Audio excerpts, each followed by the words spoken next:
Connected conversations, practical strategies for thriving in a connected world. In today's world, businesses are told to compete, to win, to outmaneuver the rest.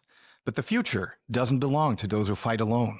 It belongs to those who connect. At Connected Conversations, we cut through the noise to give you real strategies for building partnerships that drive growth.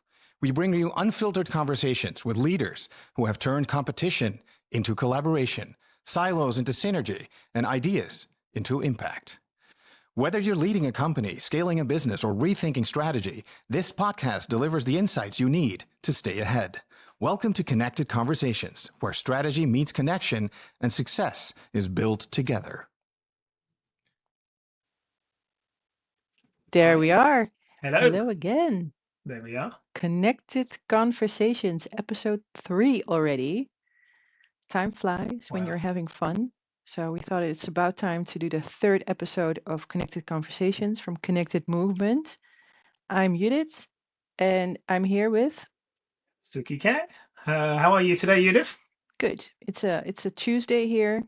We're recording on a Tuesday today, which is a notoriously busy day. So I'm happy we have a very interesting guest because I like to listen to interesting people. So nice. How are you? I'm good. I'm looking forward to this season ahead. We have lots of trainings coming up, a little bit of coaching opportunities, plus it's obviously school break as well. So that'll be fun to have a bit of time off. As soon as this podcast ends, I'm straight into helping somebody. So that's the nature of Nice. what And we do. today at Connected Conversations, we have a third person, a guest, Sebastiaan Zuiddam, one of the founders of Connected Movement. Welcome. Yay. Can you shortly introduce yourself? Oh, yes, Judith. Sure, I can. Shortly, that's always the trouble, of course. You know me and the other founders. So, Sebastiaan Zuiddam, responsible for the portfolio in Connected Movement. Not just that, like the others, I also do the works. I've been doing consultancy assignments on ASML, the Dutch Tax Office, Alliander, for instance. I gave a lot of trainings. And personally, I'm a water sport enthusiast. Nice. That's an important thing too. Very nice. What's your favorite water sport? Sailing, always. Yeah, definitely sailing. But rowing, swimming, even drinking water, and occasionally a beer is fine with me. It all goes very well together. Very nice. Judith, have you ever been on Sebastian's boat? No, No, nor have not I. yet. This is where does this go wrong? We should do. Hey, today, Connected Yeah. Conversations, episode 3.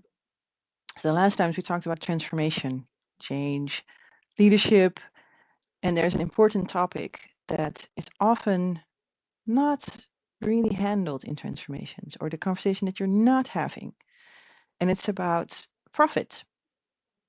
So today's topic is software profit streams, and I'm very curious to know, what is it? How do you use it? Why should you use it? What's going on in this field of software profit streams? So Sebastiaan, can you tell us a little bit, what is it?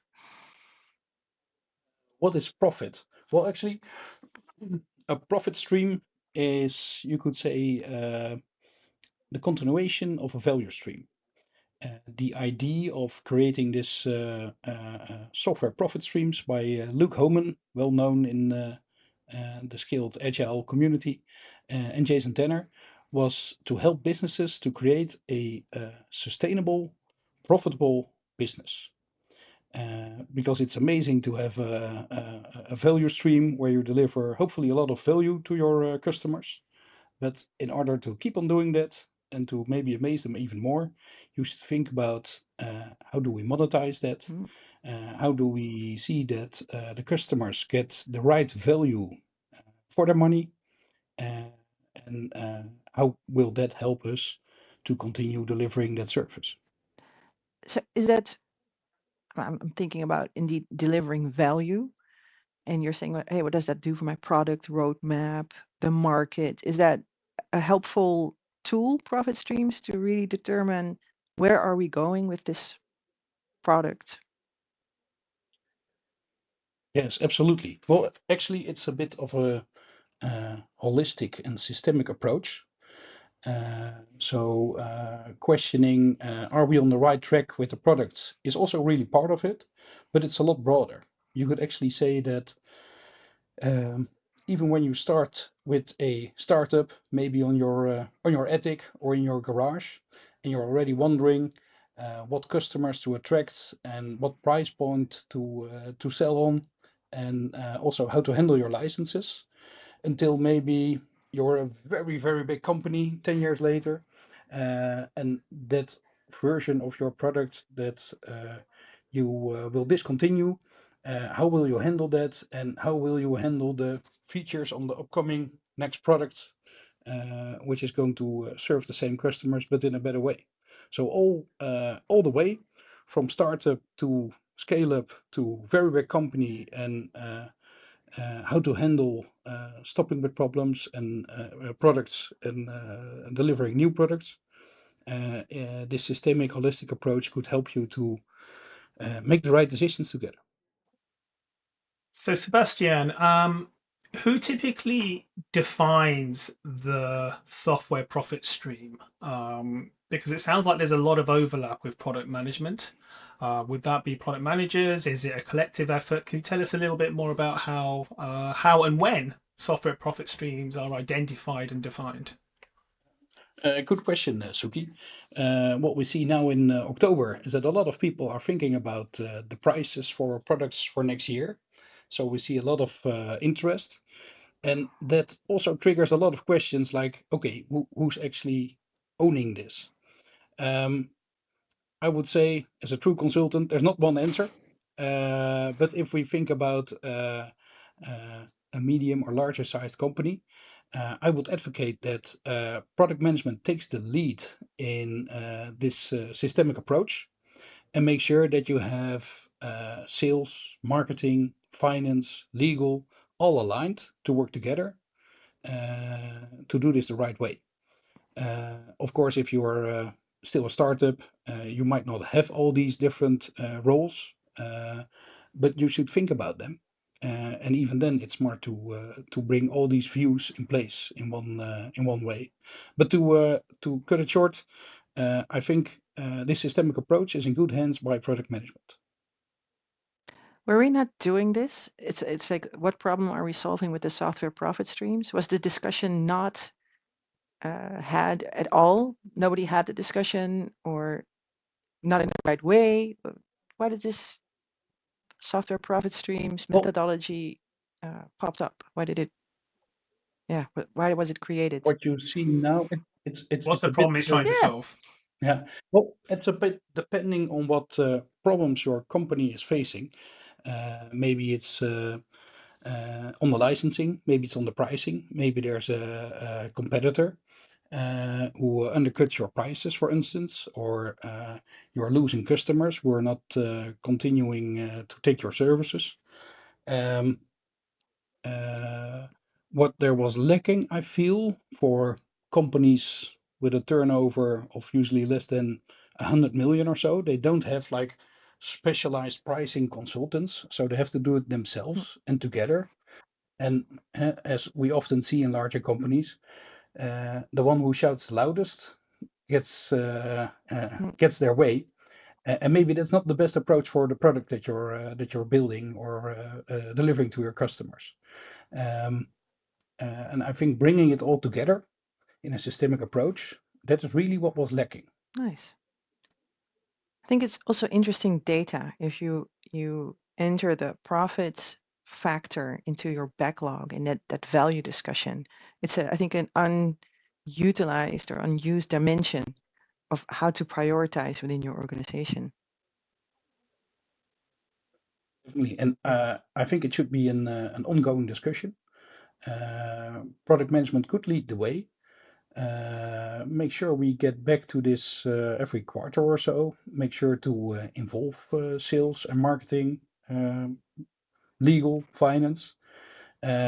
See what customers you're actually serving, what segments there are, what benefits do they get from that, and maybe Are they better helped with a different price point? Maybe you have some heavy users who take up, well, especially nowadays. Now we see that a lot of AI tools are being used, which can become quite expensive. So if you have a heavy user, it could mean that maybe you're making a loss on these customers. So then you should do something with your licensing, for instance, or also the way you buy your AI tooling Yeah. for these customers. So that makes it really useful. And I think again, it's good that it's in the hands of product management So it's creating because they can awareness. oversee. It's like, hey, it gives you the insights that you did not have with the canvas you're talking about. And then Mhm. what? Okay, so now we're aware. What is the methodology? Step by step, what do you need to do? Good question. Depending, of course, a bit on where you are with your product. What we often see is that when using the approach, you see that there's a lot of new questions bumping up, and that you will need some time to validate the assumptions that you have about that. From that, you can learn, seek out new customers or new customer segments, or experiment with pricing for different segments. Maybe it influences your product roadmap or your architecture or your licensing. And from there, you can continue to evolve it. So it's a bit of an ongoing process, I Yeah, would so say. it's not a one-off. We did the canvas, we did a training or a session together, and we're good to go for another year. You really need to, yeah, indeed, continue the process. You need to continue the process. It will help you to answer the questions you might have. You will see new opportunities, maybe new risks that you can take care of. Pardon me. And simply take it from there. So, how might an organization get started in implementing software profit streams? Is there a implementation kind of guide? Is there a tried and trusted method of implementing this? What can you say about that? Um, well, we have a few assets at our disposal. Uh, the canvas is free to download for everybody. There's also this amazing book about the software profit streams, written by Luke Homan and Jason Tanner. It is, as you can see, quite big. I'll drop it on the table for you to hear. I think it was limited to 400 pages, but it's very beautifully designed. It's mostly visuals. So that could be a starting point. We're helping people to start to use it with the webinars and, of course, training and coaching that we deliver. What would help if one or a few people would become a CPSD or a profit stream designer. It's a very energetic 3-day course that will help you to keep on doing this and make it your own. And what we usually do as a kickstart for a company is that we take a workshop of 1 day, 2 days, or maybe even cut in half days for a longer period, and to take the team step by step into setting up this canvas and yeah, starting to answer together the questions that may arise and implement the improvements that come out of that. What is the reaction so far? Because you're asking questions about things that people ignored, and I'm curious, what comes out? What did you encounter? Oh, that's a good one. Well, actually, and especially now in October, we get a lot of questions like, "Hey, I have questions about pricing, but yeah, I don't have the influence, but the things that come out do influence my product. What should I do? Who owns this? How can we do this?" So there's a lot of questions coming up, and it's such a broad subject. Maybe you're triggered by a licensing problem. Maybe you see that the cost of the AI tool that you're using to deliver a product to your customer are exploding. What you do about it? Maybe you'll have other licensing problems. Maybe customers are not becoming recurring customers anymore. Maybe you see that your competition is cutting prices. What should you do? There's so many topics Yeah. that And what you what what can happens in those fulfill by the product. sessions? Like they're going to start all those dimensions of the canvas. They're going to start the discussion. What do you see happening in the group? Well, it's especially that group part that's nice. What's often lacking is that the various people in the team talk about this together, and that's what we find so important. So if you're all together in the room, making it visible, building up upon each other's knowledge, that's actually where the magic happens. I can imagine. Like you really put the whole chain involved. So from management to product to finance, sales indeed, and maybe customer representation. You don't know, but it's like a discussion that you don't have in that selection often. An interesting topic. Sebastiaan, you mentioned there's the canvas, which is I think you said is a free download of the canvas. We'll put a link into the show notes for that. And so there's the canvas, that's a resource that's available, but then I think you said there's the education piece, there's a book, and then there's courses as well. And are those courses that Connected Movement run as well? Yes, absolutely. So Carnoul, Maarten, and myself are train the trainers, so we can actually deliver those courses as we can deliver the workshops. So we do this on a regular base. Um, you can simply find them on our website and get started. We just did a big talk about profit streams on an event where a lot of product owners and product managers showed up. So we'll have a class, I would say, full of product managers in November. So that's an interesting one to get started.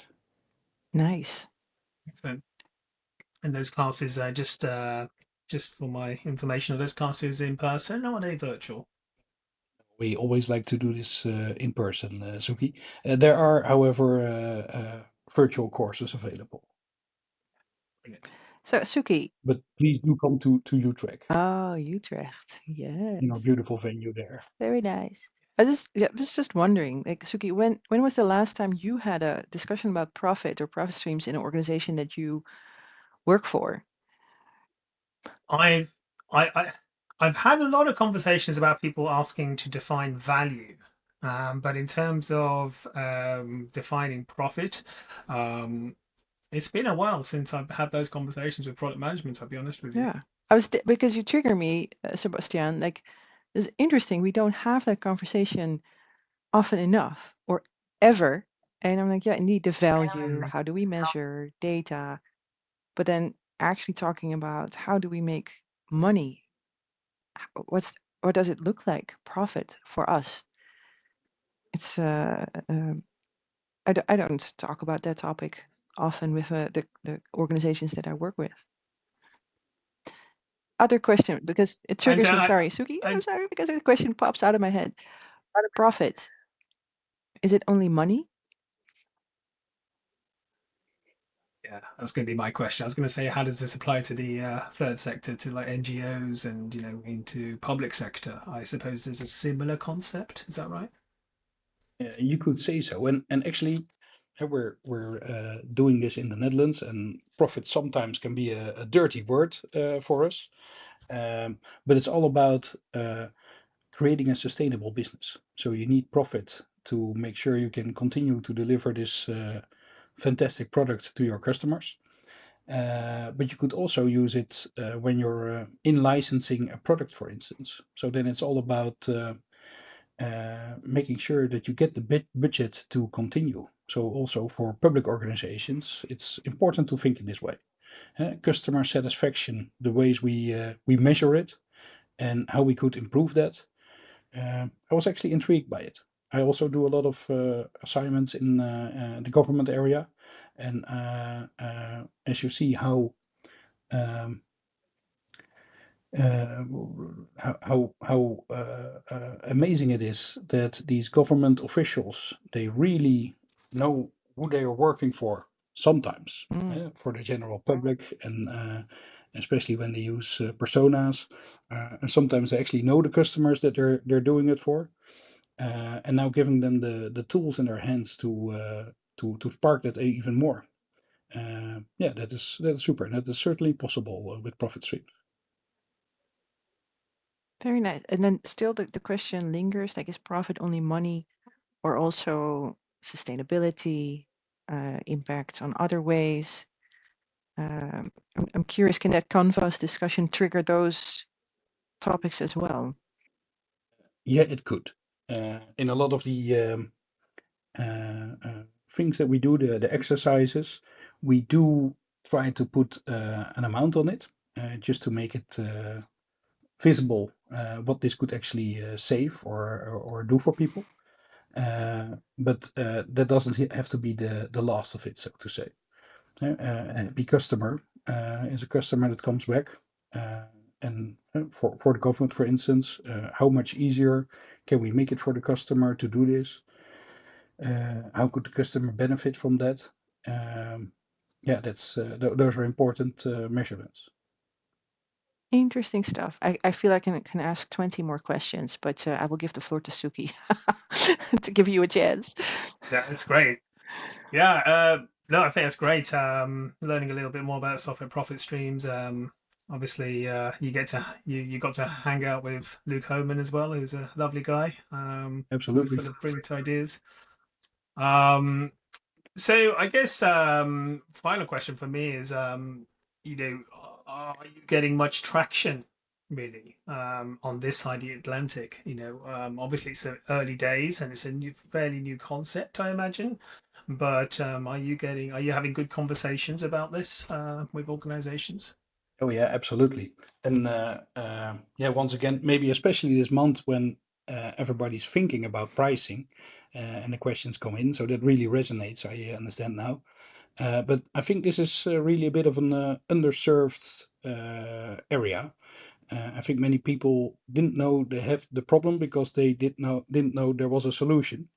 But there's so many pain points that they feel that this caters to, and it's on us to bring it out into the world. So therefore, I'm very happy to be on this Nice. podcast, Suki and Judith. And we see that everybody who we explain this to, they get a glimpse, glare in their eyes, a sparkle in their eyes, and they want to continue with it. So that's really cool. So, Sebastiaan, help me. I'm getting in an elevator with a board member, and the top floor is the 16th floor, and I have to pitch this. How would you pitch this? You know what you should do? Have you talked about your profit streams lately? Or I don't know, pitch it. How I would pitch it: are you sure that you get the most out of the product that you're making and selling to your customers? Make sure that you have a sustainable, profitable business now and in the future. It's as simple as starting with a canvas, getting the team aligned around it to make the most out of your company. Thank you. There you go. Yeah. Excellent. So if people want to learn more, want to find out more, they can obviously get some information from our website, I believe. Absolutely. Yeah. I understand that within the next next few weeks, there might be a Profit Streams blog being commissioned. You heard it here first. That will help the audience as well with a bit more information about this concept. And obviously there's the book as well. So we'll put some of the links into the show notes. Thank you very much for coming in, Sebastiaan, and telling us about software profit streams. My pleasure. Thanks for having me.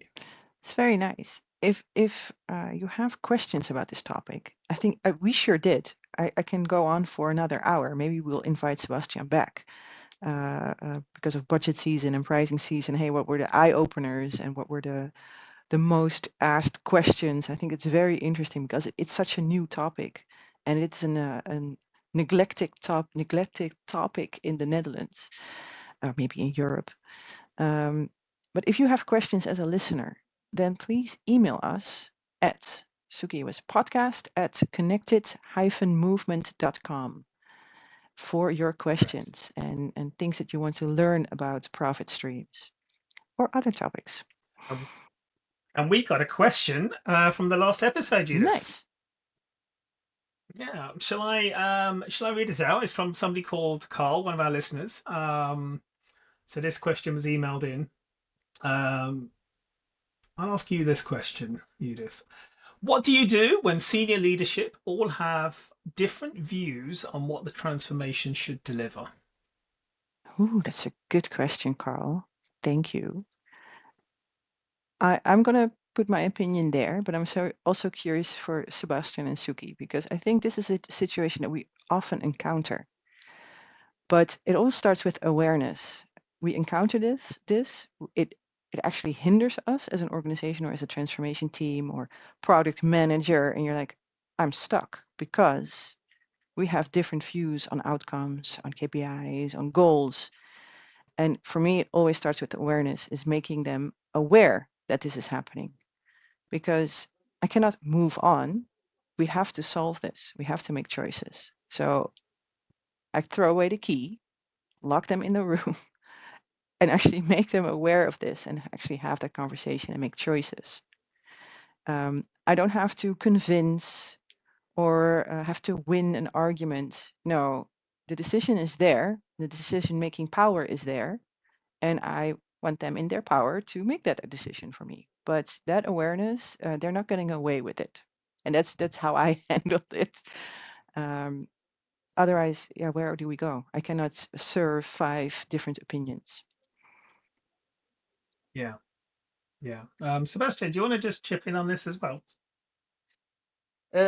So my take on this as a Dutchman, we of course have the polder model, and with me it's all about relations or connections, if you will.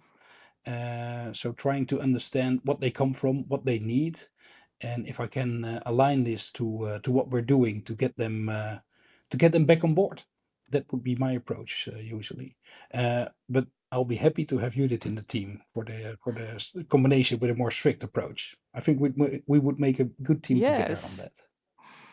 Yeah, you need them both, I would Yeah, say. you're right. That's strict, Judith. Tough love, it's called. Yeah. Tough love. So, I mean, I guess just to add on to what you have both said, I mean, I think this is where, I think in the previous episode we spoke about the transformation canvas, and this is where having alignment on the overall objectives of the transformation, this is where we can reach that alignment. So all of these different leaders, Carl, if they are if we're looking at that transformation canvas, we're putting in the goals of the transformation from the business, goals of the transformation from the transformation team, etc. We're reaching alignment on that. Then that's where we can all start to say, well, do we all believe in these objectives or not? Because some of those leaders might say, well, actually, I've got a different objective. And all of that will come out in the wash at that point. Because, to echo or to repeat something that I may have said on a previous episode, we might disagree and argue about which path to take, but we have to agree on the destination. Yeah, in terms of where are we going, what are the objectives, how are we going to measure that, what are those key results? We have to agree on that, and that will come out in the wash. And this is where sometimes in the past people have said, well, is everyone on the bus? Is everyone on the bus in terms of this direction? And this is where I think, I'm not sure what Carl's setup is like, but this is where somebody like a CEO really needs to step up and, hey, CEO, what do you think? Are you, aligned to the goals of the transformation? Because if you are, then your direct reports probably need to be as well. So the CEO's got a bit of a role to play here as well in terms of, leadership.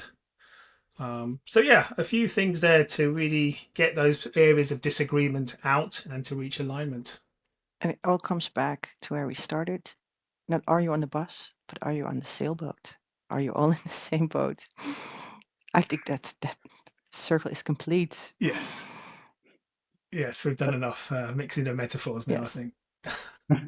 Yeah, but great question. So keep them coming. And you see 3 different perspectives, but I think we agree on you're stuck. You need that alignment. and you need to test what method works for you to get the alignment, but don't move on, say, oh, we encounter it later or we tackle it later. No, you can't move on. You need that alignment. Yeah. Brilliant. Well, thank you again, Sebastiaan, for your time. Appreciate it. And thank you to you, Yes, Judith. thanks. for your On to the time. next one. Can't wait for the next To the topic. next one. We still don't know. So if you have suggestions, also let us know. We always have interesting guests and interesting topics. So great to hear the feedback. Yeah. Thanks, everyone. Stay connected.